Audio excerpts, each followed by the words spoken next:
Halo teman-teman. Halo. Saya Gilbert dari kelompok 2. Saya jadi balik dari kelompok 2. Saya Gigi Barusaga dari kelompok 2. Saya Bioni dari kelompok 2. Sekarang kami akan melakukan wawancara terkait tugas P5 yang berjudul tradisi Pemilu Lestari. Oke, ikutin videonya.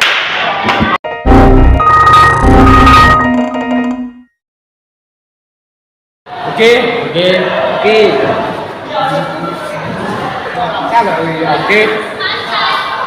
Wah, mahal ya. Ini. Oke. Jadi narasumber yang kami mau wawancarai adalah orang tua saya sendiri. Di mana orang tua saya merupakan orang dengan suku Batak Toba. Jadi kami akan bertanya seputar tradisi atau kebudayaan yang sering atau yang sampai saat ini dilakukan dalam kebudayaan adat Batak Toba. Oke, baik teman-teman, jadi kita sudah berada dengan narasumber kita, yaitu ayah saya sendiri. Ayah saya merupakan seorang suku atau beretnis, seorang suku Batak Toba ya. Jadi boleh ayah saya memperkenalkan dirinya. Baiklah. Saya yang bernama Bapak SR Sagala, orang tua dari anak saya Bion Sagala. Sebagai profesi saya adalah seorang pedagang galon. Untuk mengenai yang mau mempertanyakan anak saya suku adat istiadat orang Batak, saya dapat menjelaskan sedikit nanti tidak ada pertanyaan. Oke. Pertanyaan pertama, setiap suku di Indonesia tentunya memiliki adat istiadat masing-masing dalam suku tersebut. Nah, dalam suku Batak Toba, tradisi atau budaya apa saja yang sering dan selalu dilakukan pada masa ini, sama halnya yang sudah dilakukan pada masa-masa sebelumnya, pada tetua-tetua orang terdahulu suku-suku Batak Toba.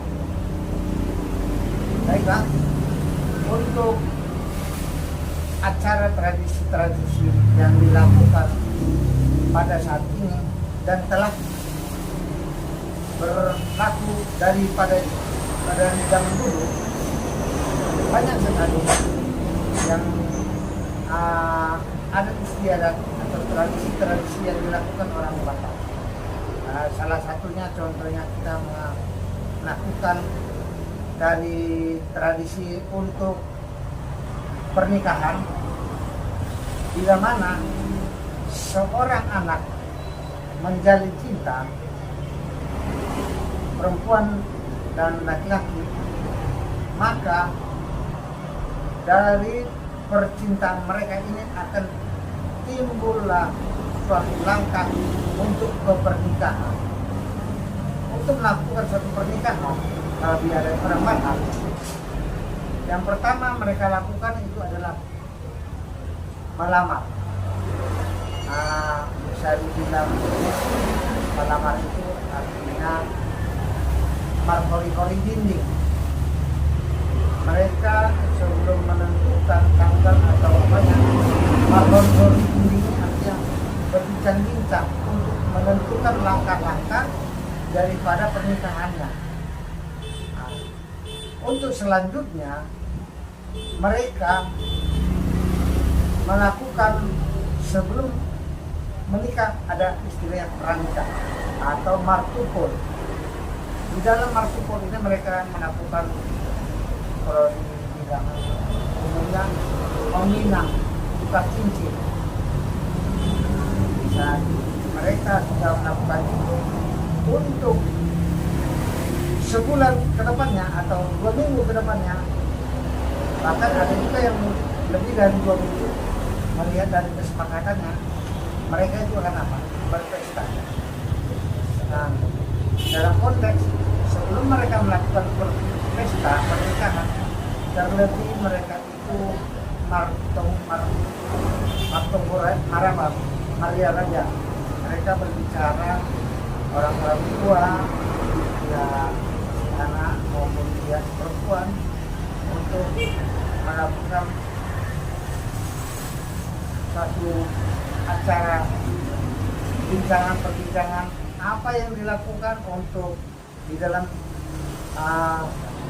pelaksanaan pernikahan. Contohnya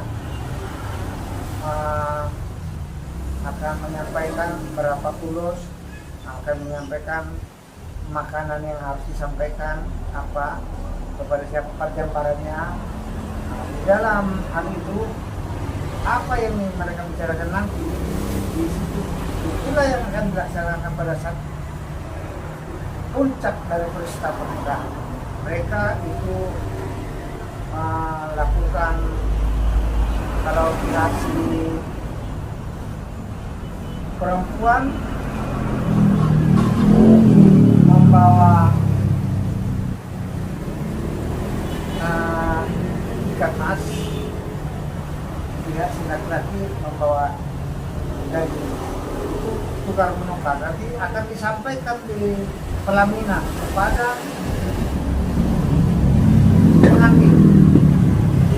Pulang dari si pengantin, laki-laki memberikan ikan, mereka makan. Mereka menganggap mempelai perempuan itu adalah putri dari si pulang. Nanti di situ mereka melakukan perbincangan sebelum masuk ke acara penyerahan kurus. Mereka melakukan apa? Perbincangan atau musyawarah dalam penempatan yang pengawat katanya. Di sini yang mendapat uang pihak dari si perempuan dibagi dari laki-laki 60 bapak buahnya nanti setelah melakukan itu mereka akan memberikan apa? Mendapatkan ulus dari pihak si perempuan, mendapat ulus dari si pihak perempuan memberikan ulus kepada pihak si laki-laki. Itu sudah mati bilang dari biaya yang diterima dari pihak apa? Pihak si perempuan, sinamon atau maharnya. Di sini nanti akan dibagi-bagikan ulus kepada keluarga-keluarga dari para pihak laki-laki. Itu dari segi pernikahan. Kalau dari segi adat kematian, di saat seorang meninggal, orang yang sudah tua, ataupun yang meninggal yang pada umumnya yang sudah tua meninggal, ada acara adatnya, yang mana pertama mereka menyampaikan kepada keluarga-keluarga, kalau contohnya si perempuan yang meninggal, maka keluarga dari pihak si perempuan akan memberikan suatu ulus kepada keturunan-keturunannya. Begitu sebaliknya juga kalau si laki-laki meninggal, keluarga daripada si laki-laki akan memberikan ulus kepada keturunan-keturunannya. Ulus didapatkan dari pihak tulang. Hula-hula nama awal. Jodoh atau bonani hari atau bonani tulang. Jadi untuk pelaksanaan itu sebelum acara pemakaman biasanya dilakukan yaitu namanya Martonggo Raja. Di dalam Martonggo Raja itu kan nanti mereka menentukan apa yang harus disampaikan, pinggan panganan atau jam perjamaran itu yang harus untuk memberangkatkan orang tua itu akan dapat dimusyawarahkan.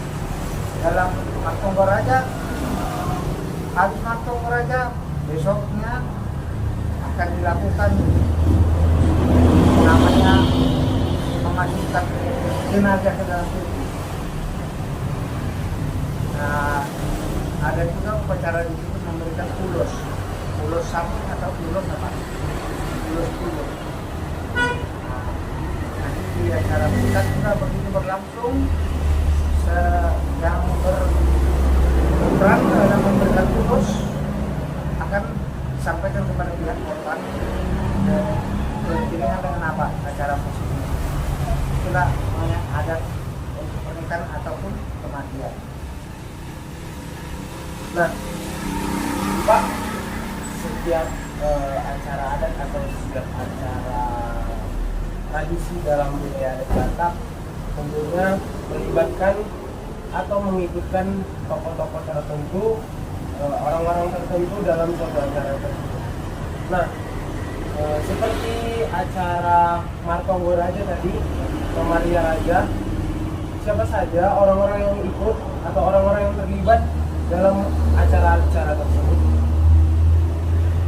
Di dalam acara-acara itu, maka yang pertama dilibatkan di situ adalah Dongan Sauta atau STM. STM atau Dongan Sauta ini sangat berperan untuk melakukan suatu acara di dalam acara tersebut, karena itulah yang mengetahui acara itu. Jadi yang berperan di situ kalau dari pihak si laki-laki yang berperan di situ adalah raja-raja adat, termasuk di situ juga Bonang Nyari. Nah, jadi nanti masuklah lagi kepada apa? Hula-hula Naposo, hula-hula Namartidodo. Artinya hula-hula Naposo ini adalah kerabat dari apa? Keturunan anaknya. Yang anaknya menikah, yang laki-laki, ya sudah dikatakan hula-hula mereka. Yang anak menikah, anak perempuan menikah, ya termasuk lagi di hula-hula. Yang di situ ditamakan Bona Tulang, Bona Nyari Tulang, baru hula-hula, Dongan STM, beserta dengan apa? Dengan parti sinabung atau gajah adatnya, atau kalau bahasa ininya MC-nya.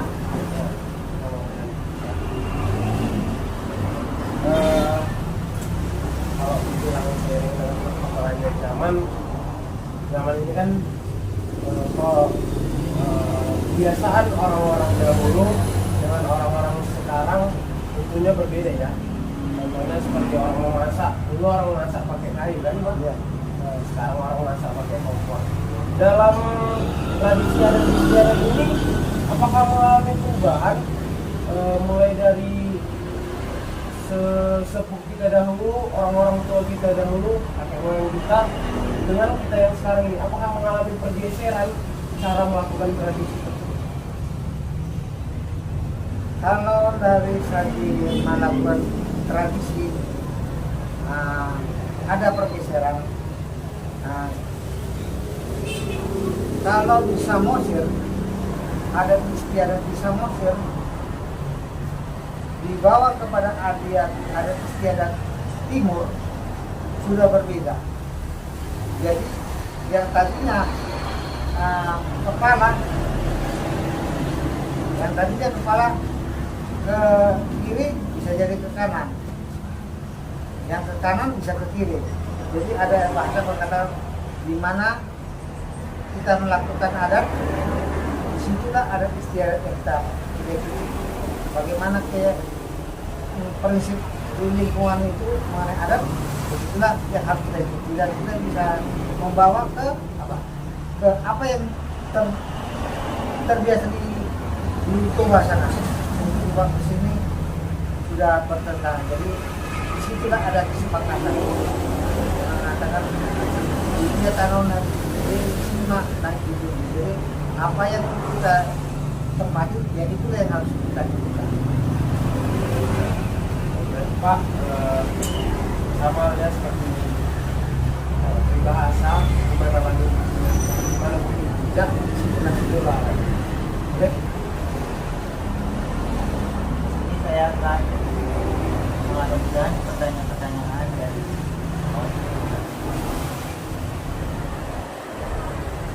Bapak. Bapak dalam keyakinan agama yang Bapak anut, apakah pelaksanaan tradisi suku yang Bapak miliki bertentangan dengan aturan agama yang Bapak anut? Kalau tradisi yang berlaku pada zaman itu dengan keyakinan yang sekarang tergantung daripada apa yang diyakini. Saya buka satu contoh. Kalau untuk di agama, ada satu agama Kasmati, agama yang dibuat daripada mereka sudah tidak mengakui lagi itu namanya apa? Ulos. Kalau dari segi tradisi, ulos itu wajib untuk disampaikan. Tetapi agama itu sudah tidak mengakui itu bahwa apa? Bahwa ulos itu sebagai apa? Sarana atau jalan untuk pemberian berkah. Nah, jadi di situ dapat kita lihat bahwa adat istiadat ini dulu sudah bergeser dari segi apa? Keyakinan, dan juga bisa juga bergeser dari segi apa? Segi zaman, perkembangan zaman. Nah, kalau dari segi perkembangan zaman kita bisa lihat kalau dulu orang berpakaian tertutup, pantang bagi orang Batak untuk duduk di sebelah Amang Naposo. Amang Naposo itu artinya abang ipar. Si perempuan tidak bisa duduk di sebelah suami daripada suami dari kakak si laki-laki. Itu tidak bisa. Tapi kalau sekarang justru sudah Pak, sudah sama, sudah tidak tabu lagi. Dulu tabu berbincang berdua bersama dengan apa? Amang Naposo atau Inang Naposo. Tapi kalau sekarang sudah biasa. Bahkan kita bisa jadi apa? Pakaiannya nggak sesopan cuma bisa. Kalau dulu paling apa? Paling matang untuk apa? Mengenakan pakaian yang tidak apa. Tapi berkembang dengan zaman, sebagaimana orang luar yang masuk ke Indonesia sudah apa? Sudah itulah yang kita ikuti.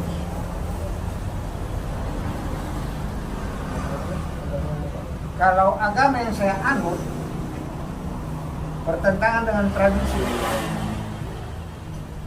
ada seperti mengokal-holi atau mau apa? Mengangkat tulang belulang dari kuburan.